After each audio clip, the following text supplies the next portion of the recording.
Salut les amis de Comlan Light. Aujourd'hui, nous allons voir comment faire l'application de KYCA de Pi Network. Si c'est votre première fois ici, n'hésitez pas de vous abonner pour plus de vidéos et aimer, commenter et partager. N'oubliez pas de cliquer sur la cloche pour que lorsque je fais mes nouvelles vidéos, vous soyez directement informés. Alors, comment est-ce que tu peux faire l'application de KYCA? Ce sont les questions que ceux que j'ai référés, la plupart de mes posent. Et en bas de mes vidéos aussi, il y a ce genre de questions qui apparaissent. Je suis dans l'obligation d'aller chercher et venir vous donner. Comme je le dis, je ne suis pas le détenteur des informations. Moi aussi, je suis parti chercher pour venir vous livrer ici. Alors, la première question que moi, je m'étais posée, pourquoi KYC? KYC parce que c'est la façon de t'identifier sur la plateforme de Pi Network. Et vous savez quoi? Pi Network, dans peu de temps, est une entreprise et qui se compare comme une banque. Donc, lorsque nous allons commencer par faire les activités avec notre Pi, c'est comme nous sommes en train de faire sortir de l'argent de notre porte-monnaie pour acheter ou pour vendre. Donc, KYC c'est juste pour t'identifier afin que tu sois crédible pour utiliser le système, le nombre de pailles que tu avais eu. Alors, les informations que j'ai pu obtenir me disent que dans les jours, dans les mois ou dans les années à venir, dans les jours, dans les mois ou dans les années à venir, Pi Network sera sur le stock market. Et c'est là où nous pouvons réellement savoir le prix du stock. Parce qu'à l'heure où nous sommes, le prix varie de continent en continent. D'après mes sources d'information, ce n'est pas clair. Aucun produit ne peut pas varier de telle manière. Donc, on nous fait savoir que dans les jours, dans les mois et dans les années à venir, Pi Network sera sur le stock market. Et c'est à partir d'ici que nous pouvons vraiment connaître le prix. Alors, si Pi Network va rentrer sur le stock market, avant que tu ne puisses utiliser le nombre de pailles que tu as, tu dois faire un effort pour les migrer sur le stock market avant de pouvoir les vendre pour obtenir l'argent ou bien de pouvoir augmenter le nombre de pailles en payant sur le stock market. Alors, avant de rentrer sur le stock market, on a besoin de tes identifications. OK? Donc, d'après les informations, Pi va concurrencer Bitcoin.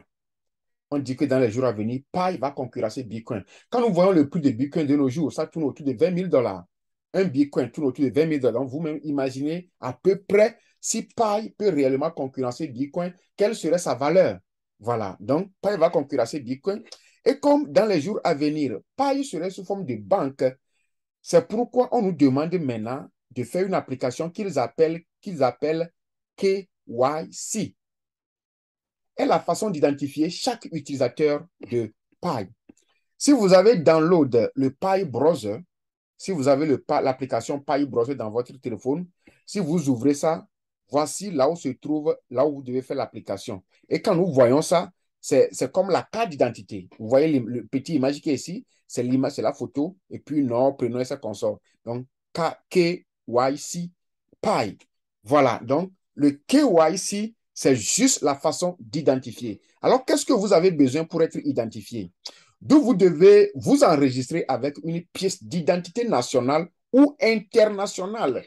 Donc, votre pièce d'identité nationale, ce serait quoi? C'est la carte d'identité nationale où vous aurez votre nom, vous aurez votre année de naissance, on aura la date que la carte a été établie et puis la date d'expiration.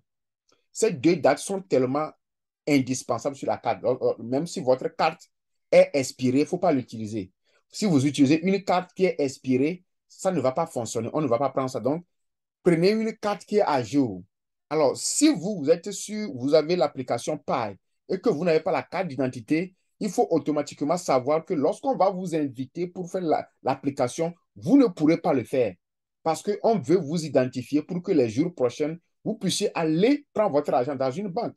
Dites-moi, si quelqu'un vous envoie l'argent à travers Western Union ou bien MoneyGram ou bien RIA, quel que soit le service que la personne a utilisé pour vous envoyer l'argent, si vous voulez aller prendre l'argent dans la banque, vous avez besoin de votre carte d'identité. Si vous n'avez pas la carte d'identité, si vous n'avez pas la carte d'identité, vous avez besoin du passeport. Donc, voilà les choses que vous avez besoin pour faire l'application de KYC.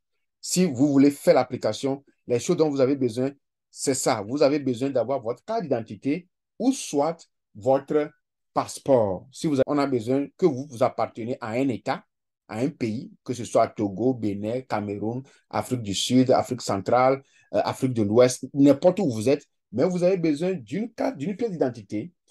À défaut de ça, le passeport, ça passe. Si vous n'avez pas ça, mes frères amis, il faut faire un effort pour avoir une pièce d'identité avant de vous enregistrer.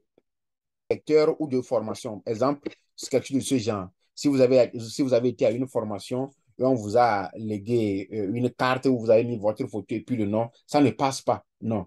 On a besoin que vous soyez identifié parce que c'est à vérifier. C'est pourquoi quand vous faites l'application, vous devez attendre 14 jours. Il faut que quelqu'un vérifie et identifie pour savoir que c'est une personne réelle. Voilà.